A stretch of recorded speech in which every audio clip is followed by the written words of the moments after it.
Olá, alunos! Bom dia, boa tarde ou boa noite, dependendo do horário em que você está assistindo essa videoaula.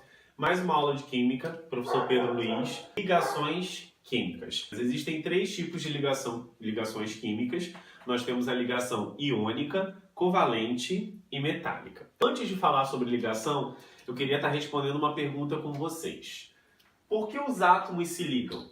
Qual é a necessidade dos átomos em se conectarem uns aos outros? Todos os átomos se conectam uns aos outros? Bom, em videoaulas anteriores nós vimos que os gases nobres são os únicos elementos que não se ligam a outros elementos espontaneamente. Eles se encontram na sua forma isolada na natureza, certo? E os químicos ficaram intrigados com esse fato.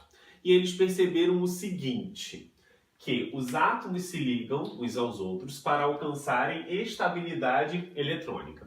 E estabilidade eletrônica é imitar um gás nobre, ou seja, ter 8 elétrons na camada de valência. Nós sabemos que os gases nobres são os gases que compõem o grupo 18 da tabela periódica ou a família 8A, com exceção do hélio, que é o primeiro gás nobre, que só tem 2 elétrons, por isso só tem 2 elétrons na camada de valência.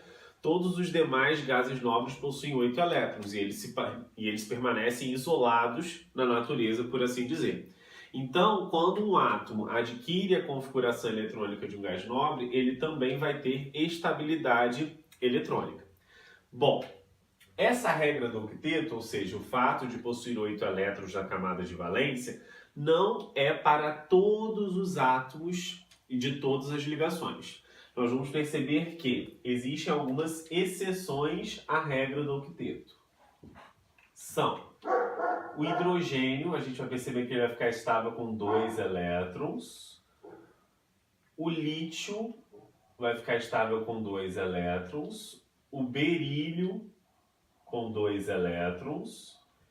E o boro vai ficar estável com 6 elétrons. Essas são as principais exceções que vocês devem saber em relação à regra do octeto. Bom, a primeira ligação que vai fazer com que os átomos tentem alcançar essa estabilidade eletrônica é a ligação iônica. O nome é bem sugestivo, ligação iônica, ligação entre os íons. Lembrando que íons são átomos que perderam ou ganharam elétrons. Essa ligação ela vai acontecer entre um metal e um ametal. O metal ele vai querer perder os elétrons da camada de valência, porque nós vamos perceber que ao perder esses elétrons da camada de valência, a camada anterior a essa em que está sofrendo a perda vai ficar com 8 elétrons. E o ametal ele vai querer ganhar elétrons para ficar com 8.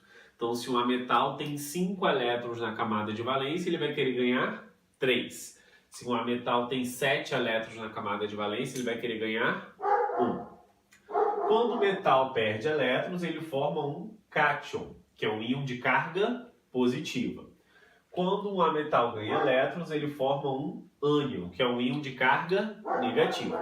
E a ligação iônica vai ser justamente isso. Vai ser essa atração elétrica entre íons de cargas opostas. Então, o cátion ele vai se sentir muito atraído pelo ânion e vice-versa. Ela é caracterizada pela transferência de elétrons do metal para o ametal. Vamos ver como é que isso se processa nos exemplos. O primeiro exemplo aqui é a ligação entre o sódio e o cloro. Bom, o sódio ele é um metal da família 1A. Se ele é um metal da família 1A, quer dizer que ele vai perder o seu elétron. Então aqui eu vou botar sódio com o seu elétron. O cloro, ele é um ametal da família 7A. Então ele vai querer ganhar um elétron. Ai, que lindo! O sódio quer perder 1, o cloro quer ganhar 1. Perfeito, maravilha, né? Sim. Então aqui eu tenho o cloro com os seus 7 elétrons. E aí eu vou ter a transferência de um elétron do sódio para o cloro. Quando há essa transferência de elétrons do sódio para o cloro, o sódio vai ficar com uma carga Na+, e o cloro vai ficar com uma carga Cl-, porque o sódio perdeu e o cloro ganhou. E aí vai ter uma atração entre esses íons de cargas opostas, que é a ligação iônica. A última coisa que nós temos que determinar é a fórmula química. Na fórmula química, sempre primeiro vem o cátion, o positivo, depois o ânion, negativo, sem as cargas. Então aqui vai ficar NaCl, nosso famoso cloreto de sódio. Então essa primeira fórmula aqui, que é onde estão indo os elétrons, é chamada de fórmula eletrônica.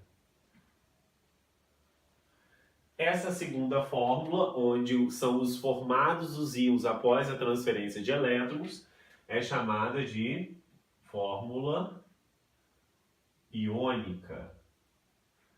E essa terceira fórmula é chamada de fórmula química. Fórmula química do composto iônico. Correto? Sim? Então tá. Se eu peço a fórmula eletrônica, eu quero isso. Se eu peço a fórmula iônica, eu peço isso. Se eu quero a fórmula química, eu quero isto. Vamos para o nosso segundo exemplo. Agora eu tenho a ligação entre o oxigênio e o lítio. O oxigênio é o metal e ele vai querer perder elétrons. Cuidado, nem sempre o primeiro elemento citado num exemplo vai ser o metal. Você tem que conferir na tabela periódica quem é o metal e quem é o ametal. De propósito, eu coloquei nesse segundo exemplo, primeiro o ametal e depois o metal. Tomem cuidado com isso, tá bom? Então, olha só, o oxigênio, ele é um elemento da família 6A e ele é o meu ametal. Então, se ele tem 6 elétrons, ele vai querer ganhar 2 elétrons para ficar com 8. E o lítio, ele é da família 1A, assim como o sódio. Então, nós temos um problema. O oxigênio quer ganhar 2 e o lítio só quer perder 1. Então, vamos construir essa fórmula aí. Então, aqui eu vou ter o meu oxigênio com 6 elétrons.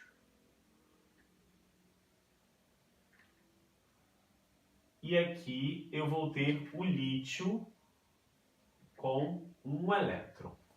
Bom, vai ver a transferência desse elétron aí, do lítio para o oxigênio.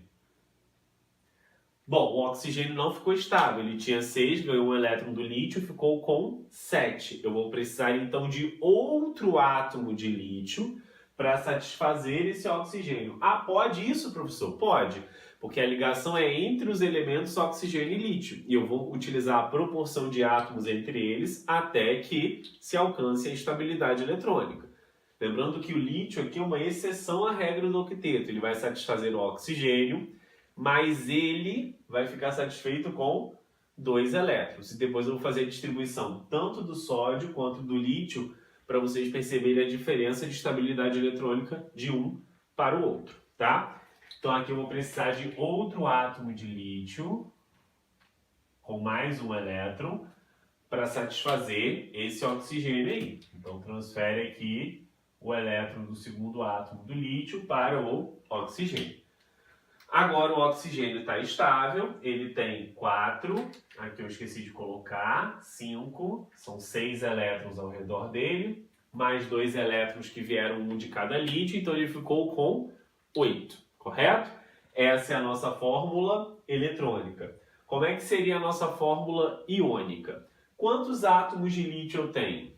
2. Cada lítio perdeu 1 elétron, então vai ficar 2Li+. Quantos átomos de oxigênio eu tenho? 1. Cada oxigênio ganhou quantos elétrons? 2. Então, O menos 2. 2 átomos de lítio, cada um perdeu 1 elétron. 1 átomo de oxigênio que ganhou 2 elétrons. Essa é a nossa fórmula iônica. Como é que seria a nossa fórmula química? Nossa fórmula química é a união dos átomos sem a carga. Só que agora, esse 2 ele vai vir para cá para frente, ó, na fórmula química. Então vai ficar Li2O. Essa seria a fórmula química do composto formado por lítio e oxigênio, correto? Bom, poxa, professor, eu entendo que o ametal ele fica satisfeito, mas eu não consigo compreender como que o metal alcança essa estabilidade. Acompanhe comigo aqui, ó. Se você fosse fazer a distribuição eletrônica do sódio, eu vou fazer aqui em cima, ó, número atômico 11. K igual a 2, L igual a 8, M igual a 1.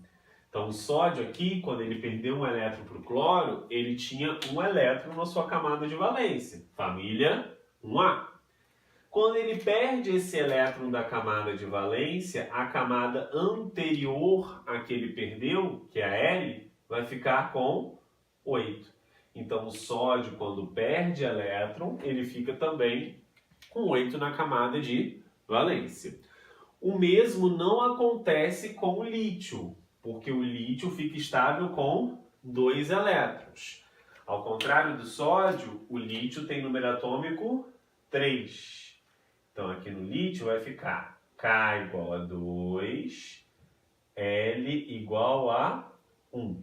Quando ele perde esse único elétron aqui da camada de valência dele, porque há a transferência do elétron do lítio para o oxigênio, agora a camada de valência dele fica sendo K igual a 2.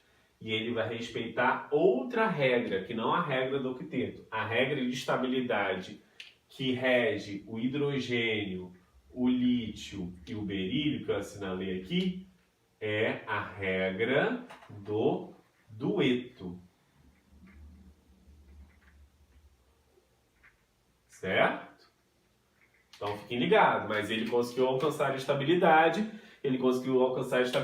a estabilidade imitando o gás nobre L. Ok? Bom, vamos para o nosso próximo exemplo, que é aí a ligação química entre o cálcio e o cloro. O cálcio, se você for olhar na tabela periódica, ele é um metal da família 2A. E o cloro, ele é um ametal da família 7A. Quer dizer que o cálcio ele quer perder os seus 2 elétrons, ao passo que o cloro só quer ganhar um elétron. Então temos mais uma vez um problema entre a quantidade de elétrons que se quer perder e ganhar. Então aqui, ó, eu tenho o cálcio com os 2 elétrons. E aqui eu tenho o cloro com os seus 7 elétrons. E aí o que vai acontecer? Vai haver a transferência de um elétron do cálcio para o cloro. O cálcio está satisfeito? Não, porque ele quer perder 2. O cloro já está, porque ele tinha 7, ganhou 1, ficou com 8. Então, eu vou precisar de outro átomo de cloro para satisfazer esse cálcio aqui. Vou botar aqui outro ladinho, por causa do quadro, do espaço. 7, correto? E aí, esse segundo elétron do cálcio vai ser transferido para esse segundo átomo de cloro aqui. E agora o cálcio fica satisfeito, porque ele doou os 2 elétrons, e o cloro, cada um recebeu 1, tinha 7, ganhou 1 cada um, 8. Essa é a fórmula eletrônica. Como é que seria a fórmula iônica? Fórmula iônica, eu tenho um cálcio que perdeu 2 elétrons, correto? E eu tenho 2 átomos de cloro, então 2 Cls. E cada cloro ganhou o quê? Um elétron. Então, 2Cl menos. Certo? Essa é a fórmula iônica. Como é que seria a fórmula química? Vai ser a união do cátion do ânion. Primeiro o cátion, depois o ânion na fórmula química. Lembrem-se disso. E sem as cargas. Então, vai ficar Ca. De maneira semelhante, esse 2 não veio para cá, para frente do lítio. Esse 2 vai vir para cá, para frente do cloro. CaCl2, cloreto de cálcio. Cloreto de cálcio é utilizado como antimofo. Cloreto de sódio está presente no sal de cozinha. Correto? Tudo bem? Certo, gente? Então eu posso pedir 3 fórmulas, eletrônica, iônica e química, você tem que saber fazer as 3. Mais pra frente, no segundo quadro, vocês vão perceber que existe uma fórmula bem prática de montar a fórmula química a partir dos elementos que são mencionados, sem precisar fazer a eletrônica e a iônica, tá bom? Mas isso é mais pra frente. Vamos para o exemplo 4, agora entre oxigênio e alumínio. Bom, aqui o oxigênio é o ametal. É um ametal da família 6A. E o alumínio é o meu metal da família 3A. O alumínio sendo metal, ele vai querer perder os seus 3 elétrons. Então, vamos botar aqui o alumínio com os seus 3 elétrons. E vamos colocar o oxigênio com os seus 6 elétrons. O oxigênio quer ganhar 2 para ficar com 8. Só que o alumínio quer perder 3. Problema. A gente resolve. O que a gente vai fazer? 2 elétrons do alumínio vão ser transferidos para esse oxigênio. O oxigênio ficou satisfeito? Sim. O alumínio? Não. O alumínio precisa perder 3. Então, eu vou precisar de outro átomo de oxigênio com mais 6 elétrons para pegar e receber esse terceiro elétron do alumínio aí. Então, ele vai receber. Recebido. O alumínio ficou satisfeito? Sim, porque ele perdeu. O oxigênio? Não. Esse oxigênio quer ganhar mais um elétron. Então, eu vou precisar de outro átomo de alumínio. Ah, vai ficar nesse jogo de colocar uma hora outra? Não, uma hora vai dar tudo certo. Olha só. Esse segundo alumínio vai transferir o seu primeiro elétron dos 3 para esse segundo oxigênio. E aí o oxigênio ficou satisfeito, o segundo. Agora, eu vou precisar de um terceiro oxigênio com mais 6 elétrons. Coloquem todos os elétrons na fórmula eletrônica, porque eu confiro representação, um por um. Tá bom? Sem preguiça. E aí, eu vou pegar e vou transferir esses 2 elétrons restantes do alumínio para o oxigênio. Quando isso acontece, esse alumínio já transferiu seus 3 elétrons e esse oxigênio, que era o último, ganhou os 2 que lhe restava para ficar com 8. Correto? Essa é a fórmula eletrônica. Como é que seria a fórmula iônica? Eu tenho 2 átomos de alumínio e cada alumínio perdeu 3 elétrons. Então vai ficar 2Al mais 3. Eu tenho 3 átomos de oxigênio e cada oxigênio ganhou 2 elétrons. 2 oxigênio menos 2.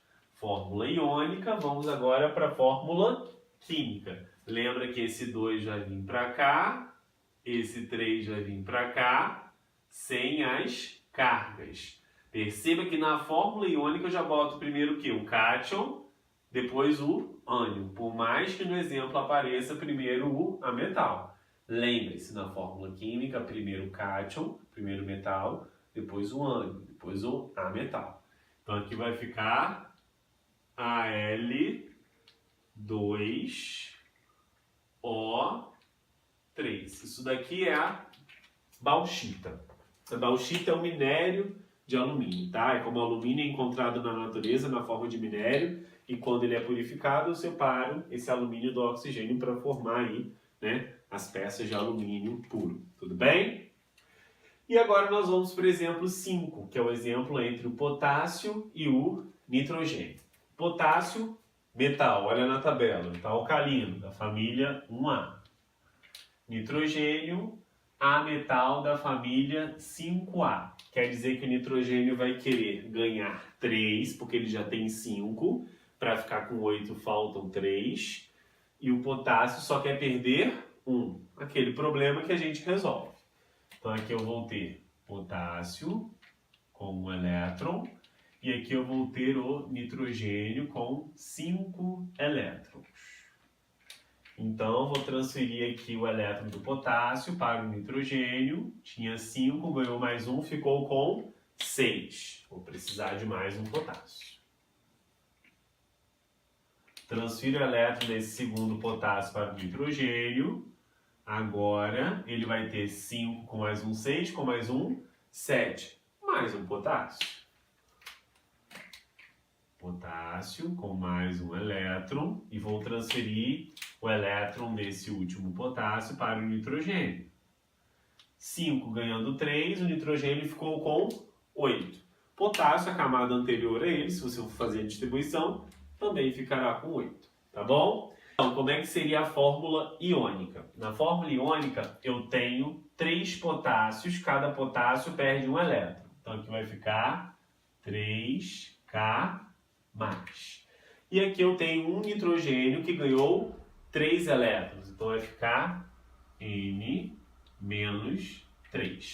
Pode aparecer em alguns livros 3- ao invés de -3, mas não faz diferença, tá bom?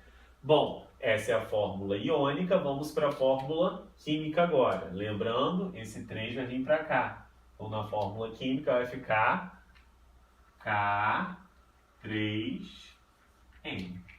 Correto? Sim? Então, isso aí é a ligação iônica. Existe uma regra prática para você determinar a fórmula química, que é essa última etapa aqui, sem ter que passar por todo esse trâmite que a gente fez. Mas é necessário saber esse trâmite, porque algumas questões podem pedir a fórmula eletrônica, outras a fórmula iônica, outras a fórmula química. Se pede a fórmula química direto, tem um macete. Qual é o macete? Sempre vai ter um metal, representado pela letra M aqui genérica, com uma carga mais X. Pode ser mais 1, mais 2, mais 3. E vai ter sempre um ametal com uma carga menos Y. Menos 1, menos 2, menos 3. O que a gente vai fazer? A gente vai fazer o escorrega das cargas. A carga do cátion vai virar índice do ânion. E a carga do ânion vai virar índice do cátion. Então a fórmula química disso aqui vai ficar M, esse Y vai vir para cá, M, Y, A, e esse X vai vir para cá, X. Toda vez que você faz isso, você consegue determinar a fórmula química sem ter que passar por aqueles trâmites. Olha só, eu fiz a letra A, lítio e oxigênio, que a gente viu que a fórmula química é Li2O. Vamos só conferir para ver se vai bater. Bom, o lítio ele é da família 1A. Então quer dizer que ele vai gerar um metal, um cátion, com uma carga Li+, que ele vai querer perder esse único elétron. O oxigênio é da família 6A, então ele vai querer ganhar 2. Então aqui vai ficar O-2. Então o que vai fazer aqui?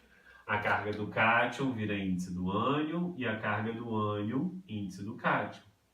Então aqui a fórmula química vai ficar Li2O.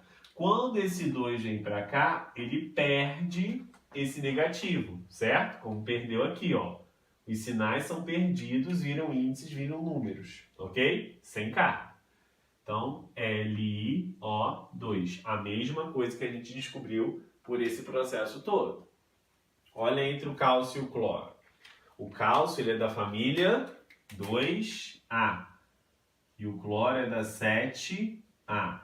Então, quer dizer que o cálcio vai querer perder 2 elétrons. Ca mais 2. O cloro, se dá 7 para chegar a 8, falta 1. Então, Cl menos. Então, escorregou. A carga do cátion, índice do ânion. A carga do ânion, índice do cátion. Então, aqui vai ficar CaCl2. Exatamente o que a gente achou também nesse exemplo 3. C, D e E são outros exemplos, tá? Eu já provei que dá certo. Vamos lá, quis variar um pouco. O alumínio aqui, ele é da família 3A. E o flúor é da família 7A. Então, o alumínio vai ficar Al mais 3 e o flúor vai ficar F menos, porque só falta 1 para chegar a 8. Então, vamos fazer o cruzamento das cargas aqui. a caneta azul começou a dar defeito, ficar pingando, uma doideira que tá sujando o meu chão todo, mas é a vida. E aqui vai ficar AlF3, correto? Sim? Vamos para o próximo. D. Magnésio da família 2A, oxigênio da família 6A. Então, magnésio vai formar um íon Mg mais 2. Oxigênio, 6 para 8, faltam 2. Então, oxigênio menos 2. Quando a carga do cátion do ânion é numericamente igual, como esse caso, mais 2 e menos 2, você cancela essas cargas e o composto vai ser resultado da união dos elementos. Mg, somente se elas forem numericamente iguais. Mais 2 menos 2, mais 1 menos 1, mais 3 menos 3. Bom? Agora, chumbo e oxigênio. O chumbo ele é da família 4A, o oxigênio é da 6A. Então, o chumbo é o metal Pb mais 4, oxigênio é o ametal O menos 2. Aqui não é igual, correto? Então, temos que fazer escorrega. Esse composto aqui vai ficar Pb2O4. Contudo, um composto iônico, a gente sempre tem que colocar os átomos na menor proporção possível. E aqui eu consigo simplificar por 2. Então, aqui, simplificando por 2, vai ficar PbO2. Então, se tiver como simplificar a proporção dos índices, quando eu for fazer o cruzamento das cargas, carga do cátion virando o índice do ânion, a carga do ânion virando o índice do cátion, façam, tá bom? Porque é sempre a menor proporção possível entre os átomos dos elementos de um composto iônico, tá bom? Bom, propriedades dos compostos iônicos, para a gente terminar, possuem altos pontos de fusão e ebulição. Para você ter uma ideia aqui, o nosso cloreto de sódio, o sal de cozinha, ele tem o ponto de fusão 804 graus Celsius e o ponto de ebulição 1413 graus Celsius. Então, são altos pontos de fusão e ebulição porque a atração elétrica que existe entre esses íons de cargas opostas é muito alta.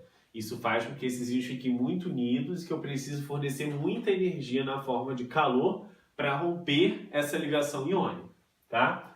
Possuem o que nós chamamos de retículo cristalino. O que é o retículo cristalino? O retículo cristalino é a alternância entre o cátion e o ânion na sua estrutura cristalina. Entendi nada, professor. O que é isso? Estrutura cristalina, alternância entre cátion e ânion? É mais ou menos assim. Tomando o NaCl como referência, tá bom? Eu vou ter um Na+, um Cl-, um Na+, um Cl-, um Na+, um Cl-, um Na+, Cl-, Na+. Chega, senão eu vou ficar infinitamente aqui desenhando. Isso aqui, essa alternância entre cátion e ânion, é o que nós chamamos de retículo cristalino. Ok? Então, todo composto iônico se apresenta dessa maneira. Bom, conduzem eletricidade os compostos iônicos em duas situações. Quando estão fundidos, ou seja, quando eu alcanço esses 804 graus Celsius do cloreto de sódio, ele passa do estado sólido para o estado líquido.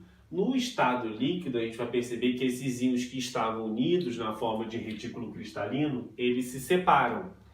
E a presença de íons livres em um sistema permite a condução de corrente elétrica. Então, o que acontece é o seguinte: eu vou pegar o NaCl, que está sólido, e vou aquecer.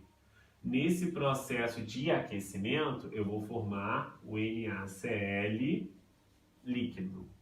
Quando eu tenho NaCl líquido, ele não vai ficar nessa forma aqui, os íons unidos. Esses íons vão se separar na forma de Na+, líquido, mais Cl- líquido.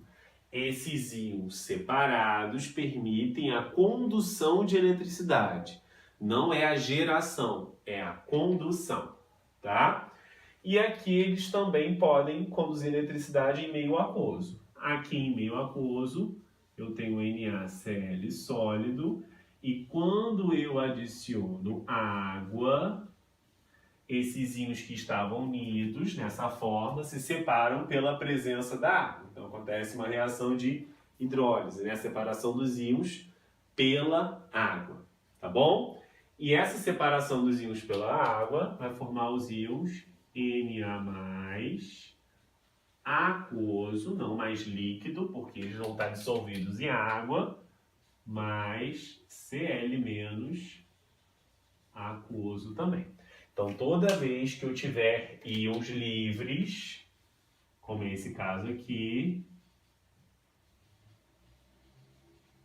e esse daqui,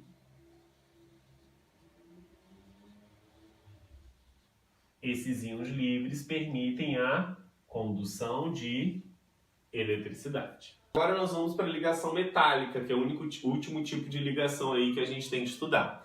A ligação metálica ela ocorre entre dois metais. Essa ligação ela vai ser caracterizada pelo mar de elétrons livres circulando entre os cátions. Nós vimos lá na ligação iônica que os metais têm uma tendência em perder elétrons. Se eu tenho só metais na ligação, todos vão querer perder elétrons. E nessa perda de elétrons, eu formo o que nós chamamos de mar de elétrons livres. Então, quando eu tenho uma placa de zinco, por exemplo, uma barra de zinco, na verdade eu vou ter vários átomos de zinco na forma de cátions, mais 2. E circulando entre esses átomos, eu vou ter os elétrons, formando o que nós chamamos de mar de elétrons livres.